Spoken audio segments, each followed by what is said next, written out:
रूस से तेल खरीदने पर ट्रंप ने मोदी का तेल निकाल दिया। अमेरिकी सदर डोनाल्ड ट्रंप ने भारत पर रूसी तेल खरीदने पर मजीद 25% टैरिफ आयद कर दिया। मजमूई टैरिफ 50% हो गया। अमेरिका ने भारत पर इजाफी तजारती पाबंदियां भी लगा दी।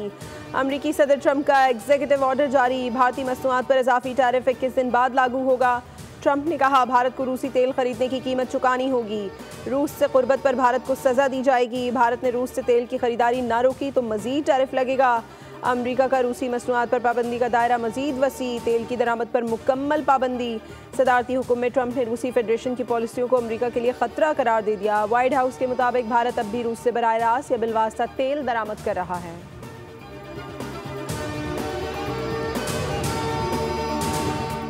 और एटमी ताकत दुश्मन की आंख में खटकती है, इसीलिए रात के अंधेरे में हमले की कोशिश की गई, मगर पाक फौज ने दुश्मन के 5 जंगी जहाज गिराकर उसके गरूर को खाक में मिला दिया।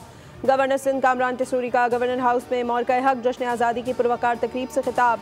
तकरीब में मेहमान खुसूसी ओमान और ईरान के काउंसिल जनरल्स की शिरकत। Doctor Farooq Sattar, Anees Qaim Khani, all Sindh private school and college association के चेयरमैन हैदर अली, सैयद तारिक अली शाह, मुख्तलिफ जामियात के वाइस चांसलर्स, असातिज़ा कराम, फैकल्टी मेंबरान और एसोसिएशन के नुमाइंदों की शिरकत। 7 अगस्त को गवर्नर हाउस में राहत फ़तेह अली खान, 11 अगस्त को आतिफ असलम और 12 अगस्त को अली जफ़र परफॉर्म करेंगे।